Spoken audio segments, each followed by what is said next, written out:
महानगर में आपके साथ शेख इफ्तिखार, जिस तरीके से पूर्व विधायक विजयराव भांबड़े इन्होंने जिस तरह से बोर्डीकर फैमिली पे आरोप लगाए हैं, आरोप प्रत्यारोप, ये मामले हम देख रहे हैं कि उन्होंने ये बात बताई है। हमारे साथ आज हमने खास तौर पर गंगाधर राव वामनराव बोर्डीकर इनसे मुलाकात कर ली और मुलाकात में ये व्यूअर्स और दर्शकों के लिए हमने सामने लाए हैं। गंगाधर राव बोर्डीकर इनके व्यूअर्स को ये बताना चाहिए कि हकीकत क्या है, हकीकती ज़मीन पे क्या मामले चल रहे हैं। जिस तरह उन्होंने बोर्डीकर साहब, हम ये पूछना चाहते हैं कि कल जो पूर्व विधायक विजयराव भांबड़े इन्होंने बताया कि 15 साल से आपका जो तो ये काले बाजारी का कारोबार चल रहा है, इसके बारे में हमारे और व्यूअर्स के दर्शकों को आप क्या बताएंगे? कल जो उन्होंने माननीय जिलाधिकारी और हमारे एसपी साहब, पुलिस अधीक्षक साहब को जो निवेदन दिए कि मेरे खेत में से उन्होंने, उनके पथक ने कुछ धान्य जब्त किया है। सबसे पहले मैं ये कहना चाहता हूँ कि मैं या मेरे कुटुंब के कोई भी ज़मीन पे से या कोई खेत में से धान्य जब्त किया नहीं है। उसका निवेदन आज मैं दे ही रहा हूँ। और वो एसपी साहब के पथक ने चेक किया है, तो उन मेरे से मैं जो बोल रहा हूँ ये सही है क्या नहीं, वो पथक को पूछो। मेरे कोई खेत में से कोई धान्य जब्त हुआ नहीं है। रही दूसरी बात, ये विजय भांबड़े को पहले से ही आदत है ऐसे खोटे तकरार, खोटे ये करके ये करने को। इससे पहले भी उन्होंने जो तकरार दिए थे, अगर वो कहते हैं कि 15 साल से मैं ये करता हूँ कारोबार, जैसे अभी उसके बारे में पूरे तुम परभणी जिले में पूछ सकते हो, कोई बात छुपती नहीं रहती है। बोर्डीकर के बारे में सब लोग वो ये बोलते क्या है, उसके बारे में क्या बोलते। अगर सही इस धंधे में मैं ऐसा कुछ रहता तो कहीं तो भी प्रशासन, कहीं तो भी जनरल लोगों में तो भी ये चर्चा होती, कभी तो भी मेरा उसमें कोई ये होता। मेरे 2 मोबाइल नंबर है, वो नंबर पे से कहीं तो भी एक बार तो भी 10-20 साल के अंदर ये पूरे एजेंटों को एक आधे तो भी धान्य के बारे में फ़ोन तो जाएंगे, तो होएगा। बिल्कुल, आप सब चौकसी करके ले लो। ये ऐसे काम मैं नहीं करता हूँ। वो जो उनको मैं ये कहना चाहता हूँ कि बाबा जो वो बोल रहे धंधा, वो पूरा जो कमाई साल भर करता है ना जी, बाकी से ये करके ब्लैक ये करके, उतना तो मैं इनकम टैक्स भरता हूँ। मैं नंबर 1 में मेरे कमाई में से 5% गौर गरीबियों को बांटता हूँ। मेरा प्रॉपर्टी क्या है, मैं क्या एग्लीगेशंस करते हैं, उसको कोई है क्या? उसकी पहले से ही आदत है। उसके उदाहरण देने जाए तो हमारे पाथरी मानवत के जवाई जो गोविंद थिटे हैं जी, गोविंद थिटे के ऊपर भी ऐसे ही उन्होंने गलत केस किया था। बोले तो वो न्याय मांगने को उसके पास ही गया, उसके नेता के पास, कि मेरा ढेप का गाड़ी है, वो उसके लिए कुछ प्रॉब्लम था तो सॉल्व करो। उसके कार्यकर्ता ने, उसने वो ढेप की गाड़ी भेज दी। पुलिस स्टेशन में प्रकरण गया है, चौधरी को मालूम है वो सब। अग्रवाल ने जब पुलिस स्टेशन में केस किया तब ये कार्यकर्ता ने सब मिलके पैसा आधा देके वो प्रॉब्लम सॉल्व किया। उसका खुद का पीए का प्रकरण है। उसका पीए शांतिलाल चोरडिया, उसके ऊपर भी वो थोड़ा बाजू गया तो उसके ऊपर खोटी केस करके उसका घर गिराने तक गया था वो कोर्ट में। जब वो मेरे पास आया, उसका घर गिराने से मैंने बचाया, मगर इतने नीचे का आदमी मैंने आज तक देखा नहीं। ये सब लोग माफ़ी मांगने के बाद मिटाई भी रहेंगे उनका, लेकिन मैं उस तरीके का आदमी नहीं हूँ। अगर प्रशासन ने वक्त पे उसको ब्रेक नहीं लगाया या चौकसी करके उसके ऊपर गुने अगर दाखिल नहीं किए तो मैं गंगाधर बोर्डीकर हूँ, मैं कोई साधु संत नहीं हूँ। मेरे स्टाइल से उत्तर दूंगा, उसका जवाबदार वो खुद रहेगा। इसकी नोंद उसने लेना चाहिए, क्योंकि मैं कभी भी मैं ऐसे इतने घिनौने कारनामे में नहीं करता हूँ। उसने ये जो एलिगेशन करने की तो 10 बार उसने सोचने का था। मेरे खेत में से अगर वो बोलता रहता तो एसपी का पथक था, उनको पूछो कहाँ से उन्होंने जब्त किया। प्रशासन ने इसके ऊपर दखल देके केस दाखिल करना चाहिए उनके ऊपर। मैं तो आबरू नुकसान का केस दाखिल करने वाला हूँ, और प्रशासन ने अगर नहीं किया तो मेरे स्टाइल से अगर कुछ कम ज़्यादा हो गया तो ये प्रशासन और विजय भांबड़े ने उसकी जवाबदारी वो पूरा का पूरा विजय भांबड़े पे रहेंगी, ये आप ख्याल करना। सर, जिस तरीके से आप ये विजय भांबड़े और बोर्डीकर, ये जिंतूर विधानसभा के अंदर हम हमेशा देखते हैं कि विवाद रहता है, लेकिन एक राजनीति पॉलिटिक्स एक अलग बात है। लेकिन आज इतनी स्तर पर आ जाना, और कहीं ऐसा तो नहीं कि भाई नगर पालिका पंचायत समिति जो आ रहे हैं ये एक मुश्त कहीं बोर्डीकर के हाथों में आ जाए, इस घबराहट से तो माहौल नहीं चढ़ा है? उसके पास कार्यकर्ता जो थे जी उनको पूरा अनुभव है। नाना राउत बोलो, काले साहब बोलो, जिला परिषद सदस्य, बहुत कार्यकर्ता उसको छोड़ के गए उसके खुद के स्वभाव की वजह से। कपिल फारूकी साहब आज नहीं है, जी उनको भी क्या तकलीफ थी, उन्होंने मेरे से खुद बैठ के बयान किया था। आज वो रहते हैं तो आज मेरे साथ में, मेरे पक्ष में रहते हैं। अच्छा उनके क्या कारनामे हैं, मेरे ख्याल से ये राजकीय वजह से दूसरा कुछ है ही नहीं ना। बिल्कुल लेकिन इतने नीचे स्तर पे आप जाते हो राजकारण में, ये वही कर सकता है।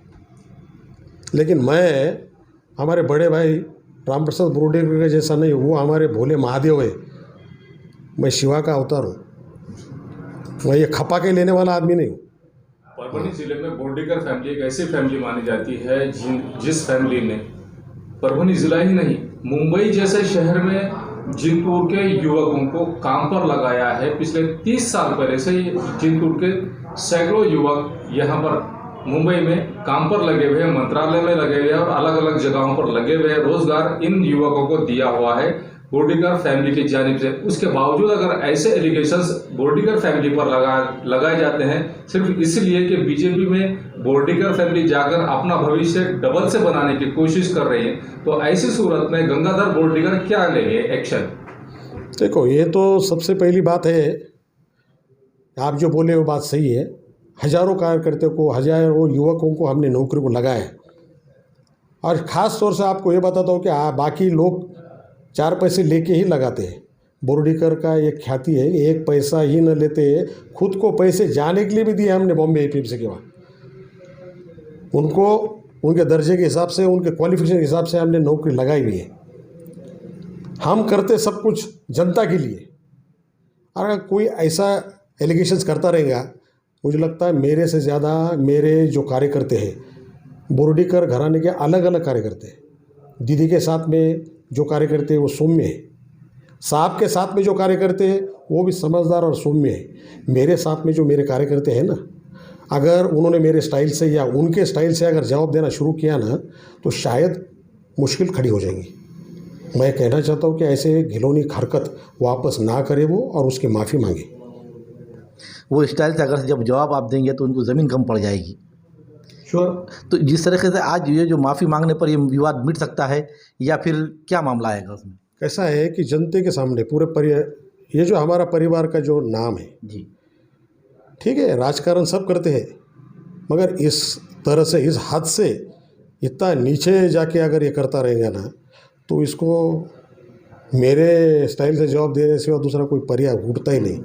अब उनका ये बताना है कि आप जो तो सब तरीके से पॉलिटिकल दबाव भी ला रहे हैं, और इस तरीके से भी जो तो दबाव आ रहा है, इस वजह से प्रशासन भी आपसे जो तो खामोशी साधे हुए बिल्कुल, आज सत्ता उनकी है, सत्ते में सब उनके लोग बैठे हुए, वो भी समझदार है ना। मुझे लगा है अरे हमारी सत्ता रहती तो हम दबाव डाल सकते थे। आज सत्ता किसकी है पूरी जनता को मालूम है, और उस सत्ते में भी जो बैठे अच्छे लोग हैं ना, जो सच है उसी को सामने लाएंगे ना। अगर हमारा दबाव होता, सरकार उनकी है,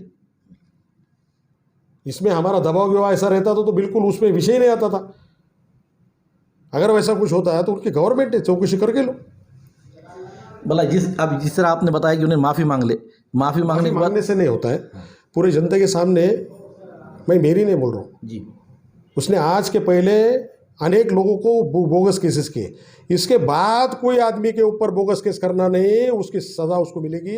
अगर वो इसके बाद में झूठे केस नहीं करता होगा किसी के ऊपर, तो उसको सोचेगा भाई क्या करने क्या नहीं। ये बात उसने ठान मार के लेना चाहिए। अनेक लोगों के ऊपर गलत केसेस किए उसने, वालूर के अग्रवाल के ऊपर भी किया, हमारे तोष्टीवाल साहब जिंतूर के, उसके ऊपर भी ऐसे केसेस किए। ये केस बोगस, वजूहत क्या है इसी बोगस केस करने की? उसकी आदत है, वो उसकी आदत है।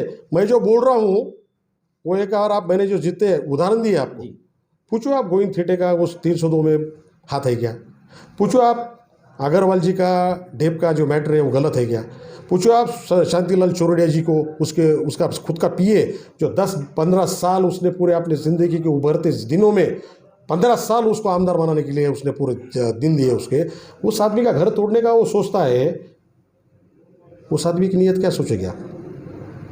वो वैसा आदमी नेता हो सकता है क्या?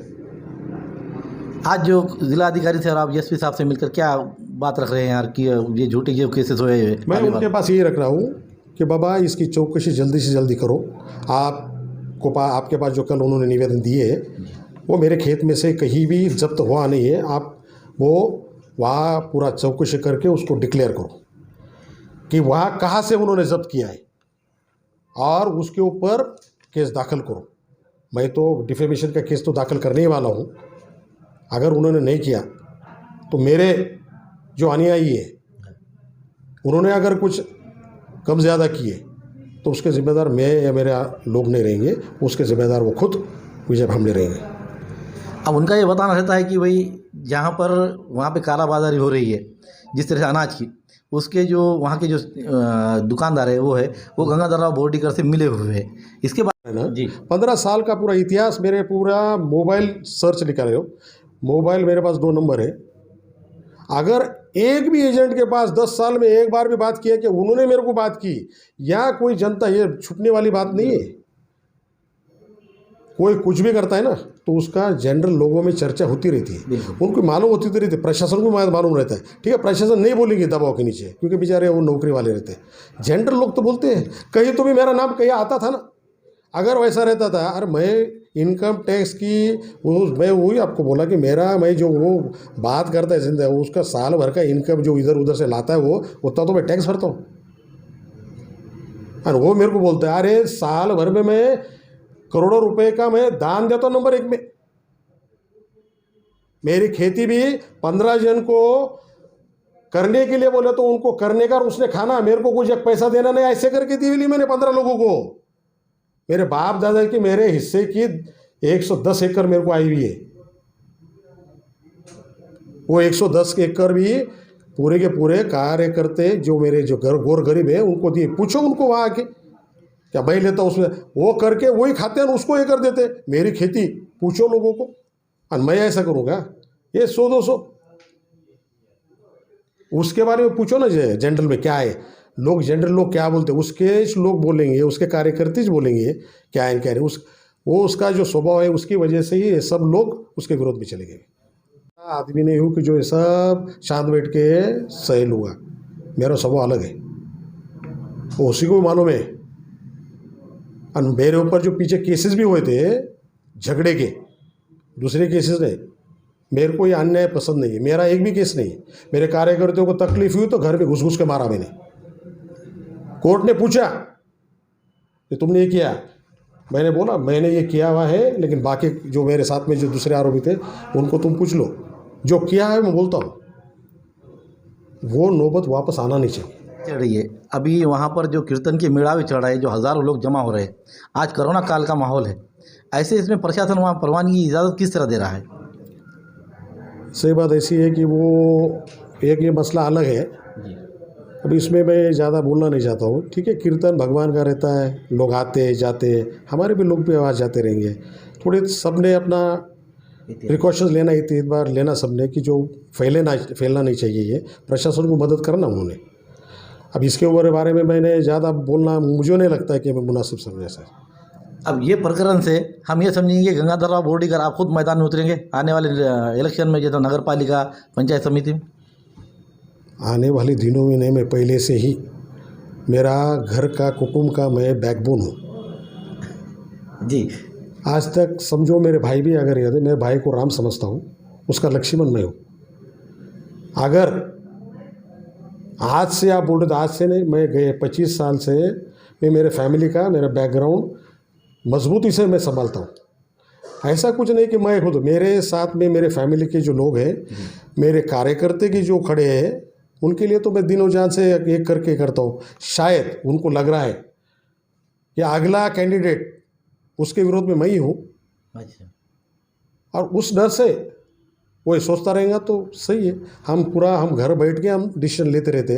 कल मैं भी कर सकता हूँ, लेकिन हमारा समाज कारण चालू रहता है। ऐसा आप समझो मत कि इसके बाद में मैं पहले से ही इसमें हूँ। इतना है मैं समाज कार्य करते रहता हूँ। जो भी आज हमारी पुतनी या हमारी बच्ची, हमारे साहब, ये सब उसका बैकबोन मैं हूँ। इसलिए मैं क्या वो क्या, उसमें कोई अलग बात नहीं, मैं तो रहने ही वाला हूँ।